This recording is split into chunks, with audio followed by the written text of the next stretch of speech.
Hey everyone, Dan from FB Geeks here, and today I'm going to be reviewing the Edelberg Tachys. Now, the Tachys is one of 3 fountain pens from this Swiss company, and also the lowest price, listing at $940. The other 2 versions break the 4-figure barrier, and with this kind of pricing, Edelberg is clearly aiming for the luxury market here. So, what does this pen have to offer? Well, here's a quick introduction. The cap and barrel are made from resin, while all the metal bits are rhodium-plated brass that's been CNC machined.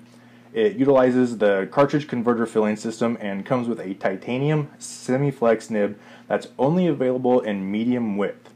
I know it doesn't sound like much, but it's actually a really great pen. So let's take a look at it. The Tachys is presented like very few other pens. It almost makes me think there was a marketing department assigned to just this one task. If you thought the packaging for the Skyline was impressive, prepare to be blown away. When I lift the lid of the box off, there are several paper flaps covering the box, and this makes it feel like you're opening up a present. And who doesn't love that? You're first presented with a leather pen sleeve that I actually find very useful, and it's very nicely done. You also get a plastic certificate of authenticity card so that you know this pen is authentic, and here you'll get a brief glimpse at the crystal clear box containing this pen. So let's not hide it any longer. Let's get this thing out of here and take a closer look at this crystal clear acrylic case. Around each side is printed the Edelberg logo. I suppose they don't want you to forget what kind of pen you bought. And on each end you'll have the certificate of authenticity stickers, so you know it's the real deal.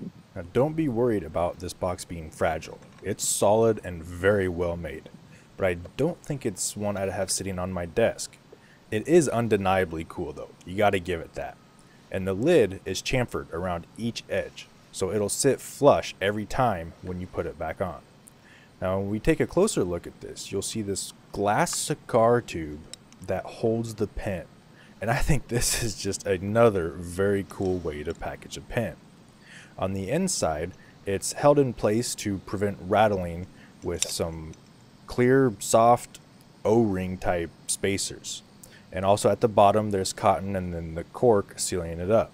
If I pop the top to this tube, which does take a little bit of effort, I can start to coax the pen out so we can play with it. One detail I did glance over earlier on in the video is that the cigar tube says "message in a bottle." Fitting, don't you think? The Tachys has fairly reserved styling, featuring a high gloss black resin cap and barrel with machined aluminum trim. It contains just enough flash to say, "Hey, look at me," but not being so overly gaudy like something from Monte Grappa that smacks you in the face. The hinged clip is one feature I really like about the Tachys. It's under just enough tension to keep the pen right where you place it, yet it's still able to be operated with one hand by pinching the top of the clip and the cap. And just look at how much travel there is. It should easily be able to slip over the thickest of pockets or collars. Since we're talking about the clip, we should probably discuss the theme of the pen. Edelberg says Tachys is the Greek word for speed. And what best represents speed? A speedometer, right? How many times have you seen that little icon with the dial and the needle cranked all the way over to the right? Well, that idea is integrated into the clip, around the top of the cap, and the end of the barrel. Here, let's take a look. Now that I've mentioned it, it's probably more apparent that the clip looks like the needle of a speedometer. You can also see the short and long lines machined around the top of the cap representing the delineations around the dial of a speedo. At the rear of the barrel, you'll see a similar design, although the lines are a little exaggerated to better accent the shape of the pen. And of course, they've got to let you know that this pen was Swiss made. There's one last thing I want to talk about regarding the clip.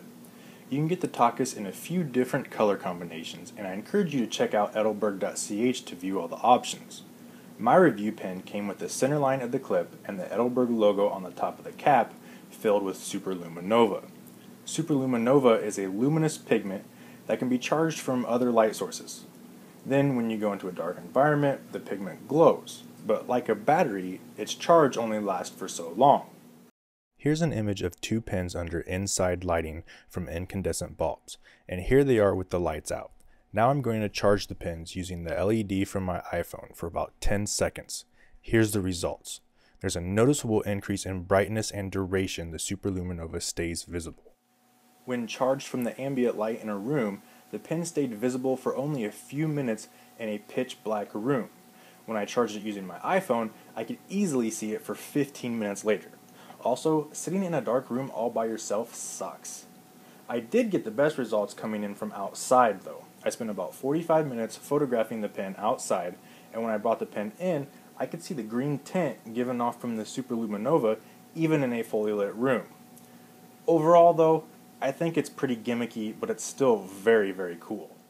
One other very cool part of the Tachys that definitely isn't a gimmick is the titanium nib. It's only available in medium width, which isn't ideal, but it's wonderfully smooth and has a good bit of flex to it that I'll show you later in the writing sample. The Tachys is a cartridge converter filling fountain pen, which is really disappointing. There's no reason to put such a cheap filling system in such an expensive pen. But once the pen is in your hand and you're not thinking about the filling system, it's actually a joy to use. Unposted, it's a little smaller than I prefer, but still very comfortable. Posting it, however, feels like you're trying to write with a golf club. The cap posts way too far on the rear of the barrel and is so heavy it makes the pen incredibly awkward to use. But if you have the forearm strength of the Incredible Hulk, then you'll be glad to know that the cap does post very securely. Finally, on to the best part of the pen. The medium titanium nib was smooth and delightful to use.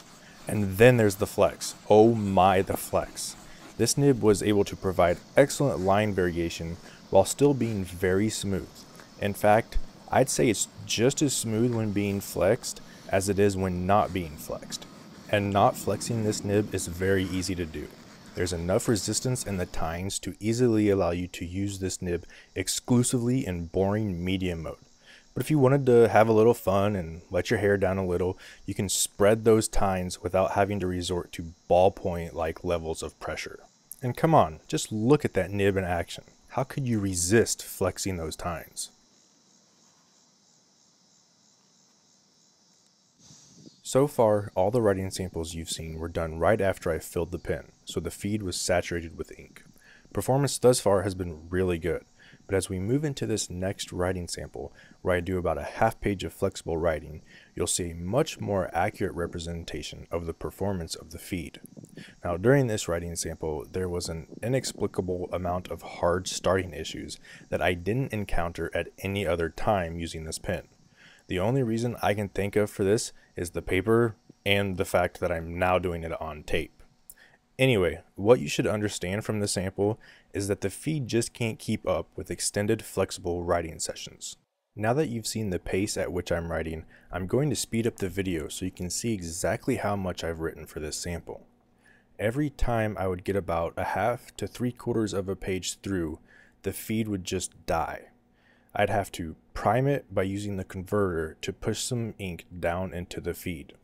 Now, I could go back to non-flexed writing and not have a single issue, but where's the fun in that? It's clear that the feed just wasn't designed for extended periods of flexible writing. We saw what the results were when the feed is designed for the nib, as it was in the new Skyline.